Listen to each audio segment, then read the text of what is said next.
Once you've created your Business Manager account and you've added any ad accounts, pages, apps, or other assets to it, the next step is to manage roles and permissions for those ad accounts and pages that you've added in. You want to make sure that the right people have access to the right pages and ad accounts so that they can start working on them.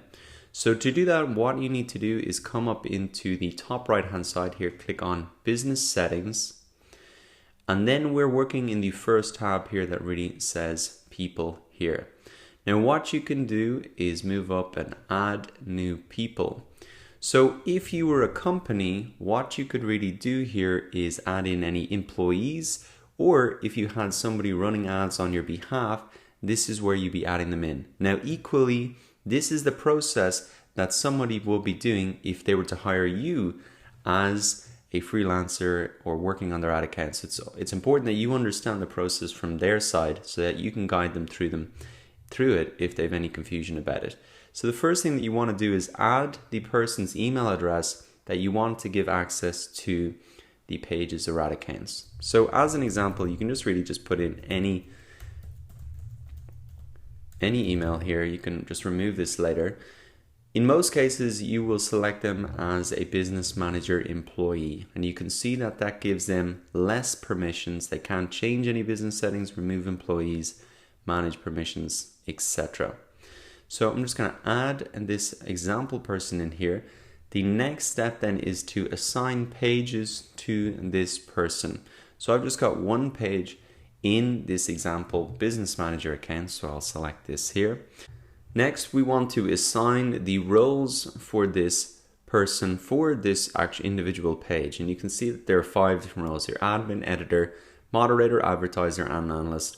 And this is really going from the most amount of permissions in admin all the way down to analyst here. You can learn more about the roles here, but I'm also going to include this link in the resources section of this video because I think it just spells it out a little bit easier. We can see a chart here of the permissions. So you can see the admin has the most amount of permissions here, or everything. The editor has a little bit less, but they can't manage page roles, so they couldn't add new people. A moderator, a little bit less responsibility again. They can do most things: sending messages, responding and deleting comments, removing and banning people, but they can't do things like edit apps and pages, manage roles, go live, etc. Advertiser, as you can imagine, really doesn't have much to do with the individual management of the page, more about creating ads, viewing insights, and see who published as the page. Analyst then really just has access to the insights and can give feedback on that, not really any access to managing the page itself.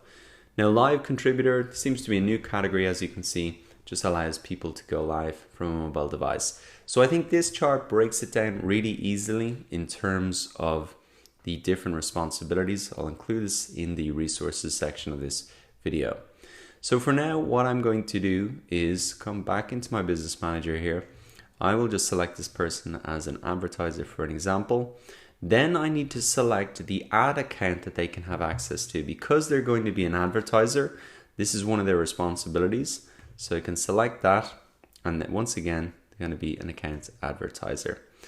Now there are other things here like product catalogs. If I had an e-commerce business and I had a product catalog uploaded to my ad manager account, then that would appear here, and that would allow them to run things like dynamic product ads, etc. For now, for this account, I can just skip that. So that's it. Now the person has been notified by email. There would have been an email sent to this. What I can do is cancel this invitation anytime that I want. And you can see that that has been removed. You can also come in here for any existing employees and you can assign assets to them in the same way. And in that way, you can really manage roles and permissions. You don't just set it once, you can change it any time. So now that you understand how to add roles and permissions in Business Manager, go ahead and set this up for yourself following the steps that you've learned in this video.